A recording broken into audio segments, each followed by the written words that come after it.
ದಿನಾಂಕ 25/3/2026ರಂದು ಬೆಂಗಳೂರಿನ ಮೌರ್ಯ ಸರ್ಕಲ್ನಲ್ಲಿರುವ ಮಹಾತ್ಮ ಗಾಂಧಿ ಪ್ರತಿಮೆಯ ಮುಂಭಾಗ ಹಮ್ಮಿಕೊಂಡಿದ್ದಂತಹ ಮುಖ್ಯಮಂತ್ರಿಗಳ ಮನೆ ಮುತ್ತಿಗೆ ಪ್ರತಿಭಟನೆಯಲ್ಲಿ ಇದೇ 27ರಂದು ವಿಶೇಷ ಕ್ಯಾಬಿನೆಟ್ ಸಭೆಯಲ್ಲಿ ಒಳ ಮೀಸಲಾತಿ ಜಾರಿಗೊಳಿಸದೆ ಹೋದರೆ ಮುಂದೆ ಉಗ್ರ ಹೋರಾಟವನ್ನು ಹಮ್ಮಿಕೊಳ್ಳಬೇಕಾಗುತ್ತದೆ ಎಂದು ಸರ್ಕಾರಕ್ಕೆ ಜಾಂಬವ ಯುವ ಸೇನಾ ಸಂಘಟನೆಯ ಸಂಸ್ಥಾಪಕ ಡಾಕ್ಟರ್ ಎಸ್.ಎಂ. ರಮೇಶ್ ಚಕ್ರವರ್ತಿ ಎಚ್ಚರಿಕೆ ನೀಡಿದರು. ಜೈ ಭೀಮ್, ನಮೋ ಬುದ್ಧಾಯ.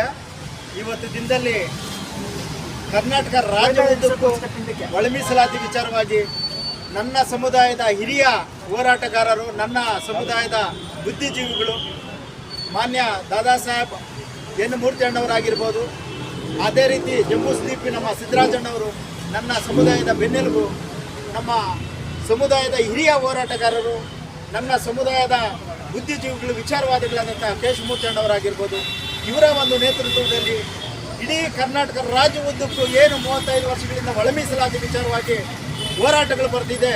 ನಮ್ಮಂಥ ಯುವ ಕರ್ನಾಟಕ ರಾಜ್ಯದಲ್ಲಿ ಇದೇ ತಿಂಗಳು 12ನೇ ತಾರೀಕು ನಡೆದಂತಹ ಮೀಸಲಾತಿ ಬೃಹತ್ ಮಟ್ಟದ ಹೋರಾಟದ ಪ್ರತಿಫಲ 27ನೇ ತಾರೀಕು ಸಚಿವ ಸಂಪುಟದಲ್ಲಿ ಆಯೋಜನೆ ಮಾಡಬೇಕಾಗಿತ್ತು, ಮಾಡ್ತೀವಿ ಅಂತಂದೇಳಿ ಹೇಳ್ತಾ ಇದ್ದಾರೆ.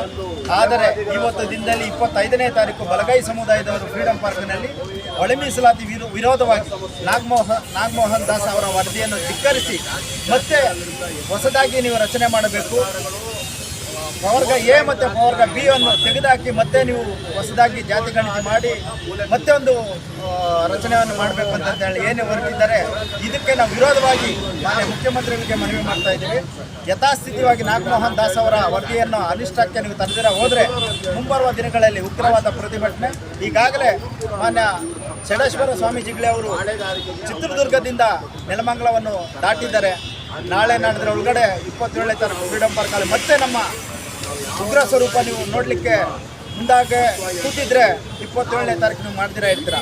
ಇಲ್ಲ, ಎಲ್ಲ ಶಾಂತಯುತವಾಗಿ ಎಲ್ಲ ಜಾತಿ ಧರ್ಮದವ್ರಿಗೂ ನಾವು ನ್ಯಾಯ ಕೊಡುವಂಥ ಸರ್ಕಾರ ಕಾಂಗ್ರೆಸ್ ಸರ್ಕಾರ ಅನ್ನೋದಾದರೆ 27ನೇ ತಾರೀಕು ನೀವು ಮೀಸಲಾತಿ ಕೊಡ್ತೀರಾ ಅನ್ನೋ ಒಂದು ನಿಟ್ಟಿನಲ್ಲಿ ಮಾನ್ಯ ಮುಖ್ಯಮಂತ್ರಿಗಳಿಗೆ ಈ ಒಂದು ಸರ್ಕಾರಕ್ಕೆ ಎಚ್ಚರ ಕೊಡುವ ನಿಟ್ಟಿನಲ್ಲಿ ಜಾಂಬವ ಯುವ ಸೇನೆಯ ಸಂಸ್ಥಾಪಕ ರಾಜ್ಯ ಸೇವಕನಾದ ನಾನು ಮತ್ತು ನನ್ನ ಸಮುದಾಯದ ಎಲ್ಲ ಸಂಘಟನದ ಪದಾಧಿಕಾರಿಗಳ ಮನವಿಯನ್ನು ಮಾಡ್ತಾ ಇದ್ದೇವೆ. ಜೈ ಭೀಮ್, ಜೈ ಕರ್ನಾಟಕ, ಮತ್ತು ಜೈ ಜಾಂಬವ.